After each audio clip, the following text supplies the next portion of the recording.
Lantad symbolizes the neglect that government has been guilty of.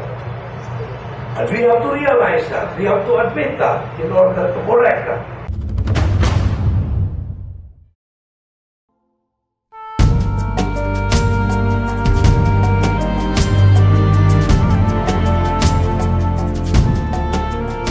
Ang Sitio Lantad na himutang sa Barangay Kibanban sa lungsod sa Balingasag, Misamis Oriental nga may giloagon nga 450 hektaryas. Nahimutang kini sa tiilan sa bukid sa Balatukan ug may gilayon nga 25 kilometros gikan sa lungsod sa Balingasag. Tabunok ang yuta. Ang klema ug klase sa yuta sa Lantad haom sa pang-uma. Ang iyang mga tanom naglakip sa mais, mani, utanon ug kape. Kinabagan sa mga lumulupyo pulos mga higaunon. Ang agianan paingon sa maong dapit labihan kalisod. Kaniadto ang Lantad maabot lamang pinaagi sa pagbaklay o pagsakay sa kabayo agi sa mga kuyaw nga dalan ug pangpang nga maoy hinungdan nga nahibulag ang Lantad sa sibilisasyon sa ubos. Sa tunga-tunga sa dekada 80 diin kusog ang insurhensya nga gipangunahan sa Partidong Komunista, New People's Army ug National Democratic Front sa ilang pakigbatok sa rehimeng Marcos. Ang Lantad maoy nahimong sentro sa ilang revolusyonaryong gobyerno sa rehiyon nga naglangkob sa amihanang Mindanao ug Caraga. Dani training ground kani, nag-impi dani nag-training kwan. 200 kabuk nga nag-training. Ang nikusog gid diri nga NPA kwan 1982 pero 1970s na ana sila diri. Pero sa kadaplinan lang kaysa 1982 mutong nahitabo dayon nga nahitabo na dayon nga kuan do na mga nagtrini diri nga kuan NPA diya sa dani ibabaw. Dinhi nahimutang ang uluhang buhatan sa CPP-NPA-NDF Revolutionary Committee sa tuig 1987 ngadto sa 1990. Dinhi gitukod ang unang gobyerno munisipal sa mga rebelde. Usa lang ang gobyerno nga nailhan sa Tagalantad ug kini mao ang revolusyonaryong gobyerno sa CPP-NPA-NDF. Ang NPA mao ang naghatag sa mga titulo sa yuta sa mga lumulupyo. Sila gisaaran nga tukuran og ospital ug tunghaan ug mugnaon ang usa ka kooperatiba. Dako namong kuan kaniadto sa dito kusubukin na dani ako sa NPA tungod sa tulo ka rason. Nga nadani ko na ito primero pagkonekta sa ako nga ihata kanamo ang libreng hospital, libreng edukasyon ug tinud nga reforma teta.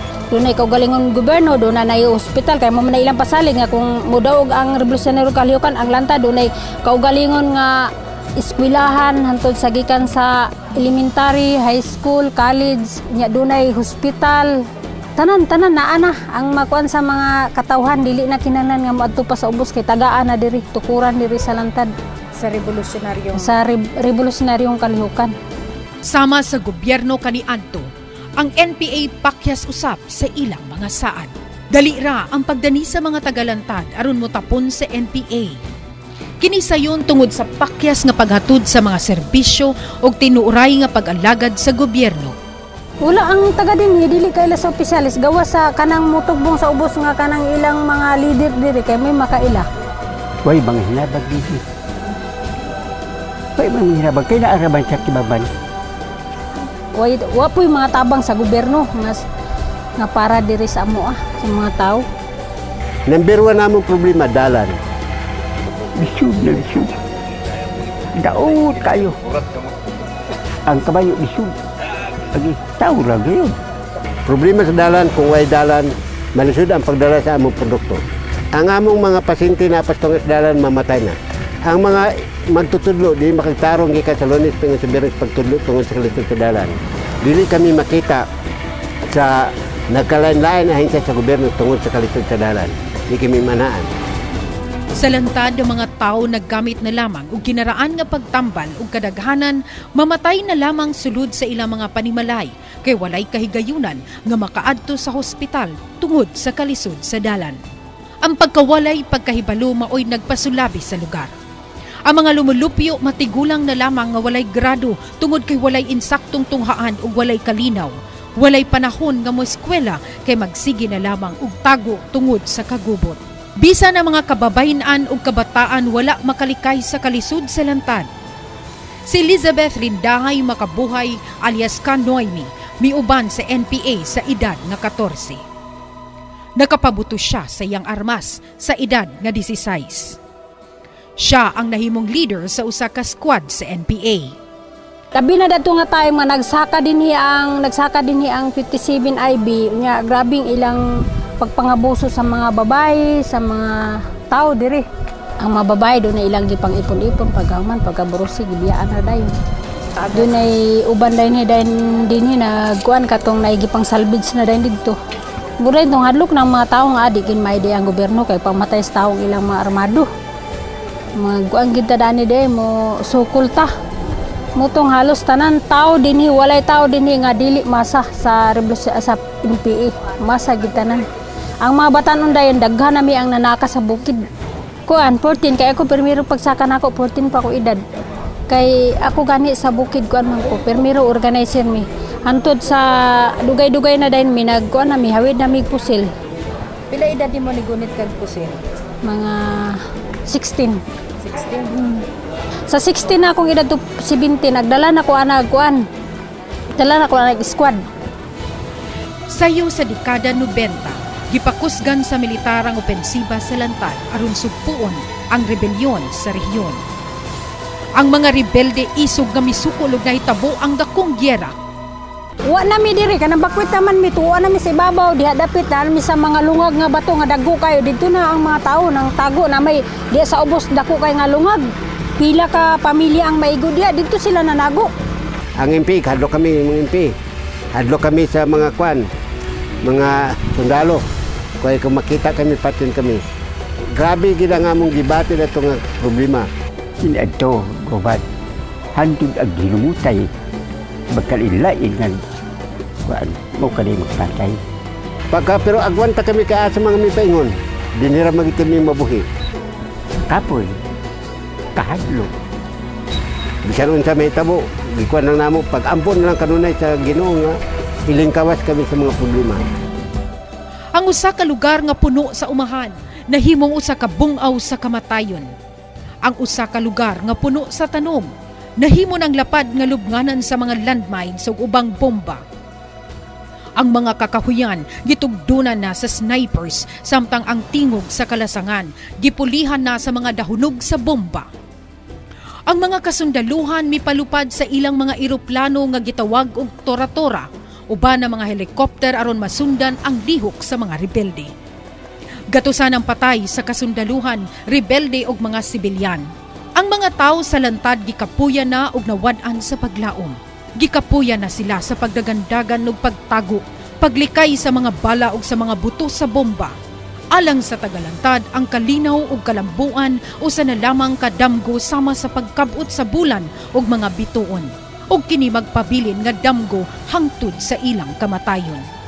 Niadtong tuig 2005 si Governor Oscar Moreno uban sa pipila ka mga higala mihimo sa pagpenitensya isip paghandom sa Semana Santa pinaagi sa pagbaklay paingon sa lantad. Tungod sa tumang kalisod sa dalan, wala nila maabot ang maong dapit. Si Governor Moreno nagsugod pagdamgo ni adtong tungura nga moabot ang usa ka adlaw nga mabuksan ang dalan paingon sa bukid sa lantad. Nang labay ang mga adlaw, si Kagawad Bruno Lindahay sa Barangay Kibanban, usa ka lumadi gaunon nga may dugo gikan sa kaliwatan sa lantad, miadto kang Governor Moreno ug mihangyo nga unta matukuran ang lantad sa solar dryer nga bularanan sa ilang mga produktong gikan sa umahan. Pag-abot ni Gobernador Moreno, dili ako tao ni Gobernador Moreno. Gikan sa pag-congressman niya sa 98, di ko niya kauban. Pagkahantod sa pagkagobernador niya sa 2004, di ako niya kauban ni Gobernador Moreno. Pagka 2005, giinan ko niya. Bruno, uban sa ako. Kay tabangan tikaw. Antosan ni Gobernador niya, pagbaklay. Kapilang balik Gobernador. Wa gani abti pila ka buwan, abot kami din sa karsada. Natubag ang kasada. Natubag ang solar dryer nga kanang tumurag kanang solar dryer magduwa ang mga bata yung karon na kay paaboton na mong pista. Lapo kaayo murag mga kabaw nga magtuna ang mga tao. Nga magdula diya. Pero si gobyerno natubag karon pagani o niya sa trabaho niya nga. Ang lantad dili special kay lahi lugar sa uban. Sa amo lantad is special because this is where the government can be felt. Nga di ay naay gobyerno nga nagpakabana. Nga di ay naay gobyerno nga nagalantaw sa kaugmaon sa atong mga katawan, hilabi na sa kabukiran, hilabi na sa mga lugar nga apiki kayo nga matuan. Nga di ay naay gobyerno nga sa tanang pamaagi buhaton para mabati sa katawan nga ang gobyerno gusto maduol kana sa katawan. Dito nagsugod ang kausaban sa lantad. Si Governor Moreno uban sa mga kawani sa Kapitolyo mihimo sa pagbaklay ubos sa naglagiting nga kainit sa adlaw, pagtabok sa mga suba ug pagtungas sa kabukiran. Ang pundok mibaklay ug tunga sa adlaw sa paglatas sa 18 kilometros nga dalan nga gipalibutan sa mga makalilisang nga pangpang. Sa tuig 2007, nahitabo ang wala damha sa katawhan. Nahuman ug nabuksan gayod ang dalan paingon sa lantad. Ang 25 kilometros nga dalan na ablihan gamit ang pondo sa Kapitolyo ug kini maoy nagbukas sa bag-ong kalibutan, bag-ong kasinatian, bag-ong kinabuhi alang sa mga tagalantad. Ang mga kahigayunan ug kalambuan na ginay-hinay pag-aginod ug pag-abot sa maong dapit. Ang Department of Agrarian Reform kundar nga mo'y gitahasan sa kagamhanan pagpalambo sa kahimtang sa kayutaan mideklara sa lantad nga usa ka special nga Agrarian Reform Community kun ARC. Sa dugay nga panahon ng mga lumad sa lantad wala magdahom nga makaangkon sila sa sugang dagitab sulod sa ilang mga kabus nga puloy-anan. Giimplementar sa DAR ang Solar Power Technology Support Program nga gipunduhan sa gobyerno sa Espanya. Ang sugang dagitab nakapabag-o sa kinabuhi sa mga tagalantad. Dili sama sa nangaging panahon nga dulom walay kalingawan ug layo sa sibilisasyon ang komunidad sa lantad. Sa pagkakaron, bibo ug mahimo nang makakita ang katawhan sa cable TV, makakanta na sa videokihan ug uban pang kalingawan. Usa ka multi-purpose building ang gitukod sa probinsya uban sa pakigtimbayayong sa DAR. Ang maong gambalay maoy nagsilbing estasyon sa solar system, videokihan, tindahan ug opisina. Gitukod usab ang lantad multi-purpose cooperative aron matagaan ug gahom ang katawhan diha sa kalihukang pangkatilingban ug pang-ekonomiya. Dugang kahigayunan miabot og dugang mga proyekto ang giimplementar. Industriya sa mais, saging, mani, napaligon pinaagi sa multi-purpose solar dryer nga gitukod sa kagamhanang probinsyal. Nagpahigayon sab sa mga trainings alang sa mga mag-uuma. Nang hatag og mga binhi ug mananap gamit ang pang-uma ug kini nakapadugang sa income kun kita sa mga mag-uuma. Hinay-hinay mibalik ang pagsalig sa katawhan ngadto sa gobyerno. Ang mga pamilya nga mibakwit panahon sa giyera mibalik sa lantad. Kaniadto kapinra sa 500 sa mga residente apan karon midoble na kini. Ang kausaban sa lantad dili lamang makita sa pisikal nga kabag-uhan sa maong dapit apan makita sab kini sa kabag-uhan sa panghuna-huna sa katawhan. Nakakato na sila sa pagdamgo alang sa mas maayong kaugmaon sa ilang mga anak. Malipayo na ang mga ginikanan nga taliwala sa ilang kalisud, makaangko na sa edukasyon ng ilang mga kabataan, gani misaka na ang performance rating sa mga bata sa National Achievement Test. Mikunhod sab ang kaso sa malnutrisyon sa lantad. Sa iyang kinaiya o gilapdon, ang kasinatian sa lantad sama gihapon sa tinarigyot ug putol-putol nga proyekto sa kagamhanan. Apan ang iyang kalainan, nagbase diha sa gahom sa katawhan. Kini gihimo pinaagi sa pagpalig-on sa ilang katakos ug paghatag kanila sa kahigayunan nga mubarog diha sa ilang kaugalingon. Ang first timer gig nakahatag tabang diri si Gobernador Moreno na gid nga doon na yung mga project na ang dalan nanay dalan himo ang dalan kay uban nga gobernador ingon man nga kon dako pa kay gasto minilyon ang gasto ana dili na pwede nga kuan kay sa national ka na nga budget. Pero pag kasi gobernador Moreno na dayon mo day nang nanay dalan na himo ang dalan dinhin lipay na kay mga bata dayon mga tao nga agay nanay kita silang motor first timer pa na ang katong di makatugbo nga agay nanay motor nanay sakyanan. Kalibay katawa. Kung manghubog sayaw, isa ba ko sayaw ko yung ututo? Ano yung mahon ni sayaw yung ututo? Uy, dako ka kalabaw ang karoon. Lurag improve na yung lantad, nanay kooperatiba, mga tao, nanay dryer food, nadugangan na pong eskwelahan, dako yung kalainan. Arang-arang na nga pong inabuyan sa tao, kaya makita man karon sa palibot na mga saging, may mga mais, humay. Sulo lang pagbulad sa kape, mais, yung sabay bulad pa din na. Mas dali mauga kaysa una nga sako-sako lang. Trapal, dugay kay mauga. Karon iham niya nga para sa ana makita mo ginato. Dali ra kay mauga, labi na kusog pong init. Dako karon kalambuan. Okay. Kay bisan unsa na ana. Masalakyan na anay, na anay kalainan. Dako nang kalainan. Nanay karsada, padaga na, nanay mga motor ganis taga diri. Sa una, kabayo lang. Kung gusto magkaon og labas ng isda, dali ra. Karne, kay dali ra man ora. Bago na. Moreno na karon. Nanaan. Ang plasya karon hawan. Sa libreng hospital na ang PhilHealth ni Gobernador, edukasyon na ang mga eskalar, na eskalar sa pinaasap kang Gobernador. Sa tinod nga reforma sa ita, kini karon gisugdan na pagsukod-gikan dito sa Pisaluhan, paingon din sa kuan din sa bukid sa Balingasag, gisugod na ang kadti. Kung mahatag na kanamo ang kadti, dako ang kalipay sa mga tao nga mahimo namong handumanan nga hantod sa among kaliwatan nga wala nakahimo nga uban ng mga tao ko gawas kang Gobyerno Moreno. Humanila mabuntog ang kalisdanan ug sa pagbalik sa ilang pagsalig sa kagamhanan. Human sa taas nga panahon nga sila gipasagdan, dili na mahimo nga mahilabtan pa ang ilang naangkon nga kadaugan. Hinuon ilang ipadayon ang pag-alima ug pagpanalipod sa ilang kalampusan ug kasinatian. For the province of Misamis Oriental, we have Governor Oscar Moreno and delegates for the Lantad Peace Building Experience, leading to strategic innovations in upgrading the Provincial Peace and Order Council. Shifting from a reactive approach to conflict management and peace negotiations to a proactive and development-oriented one, the Provincial Peace and Order Council continues to show that achieving lasting peace in conflict areas is possible.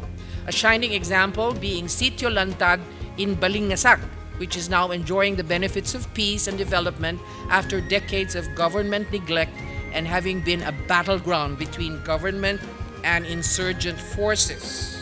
Ang panganday sa Lantad may mong barangay, ma'am, kay layo ra man gud mi sa Mother Kibanban. Tuwar dito pag unsay among mga problema diri. Wato pa mi dito pila pa ka kilometro. Pila pa ka kilometro dito ay ami mo dito pa mi mo sangko sa among kapitan. Mas may man tong naami kaugalingon ta diri barangay na ning amo kay unsay among mga problema rugar. Ang among barangay captain diri na pag aduna mi mga problema doon na dahil may maduulan. Pagandoy gani diri katong istorya ni Sir Tede nga mabutangag high school pero mas maayod nga mabutangan po high school diri kay daghan man diri mag eskwela.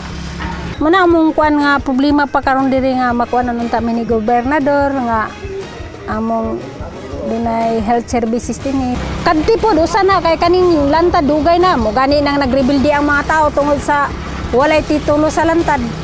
Kung maabot ning kadti kuaning kadti karon munay dako giga kalipay sa mga tao kay dugay na ba nagipangandoy.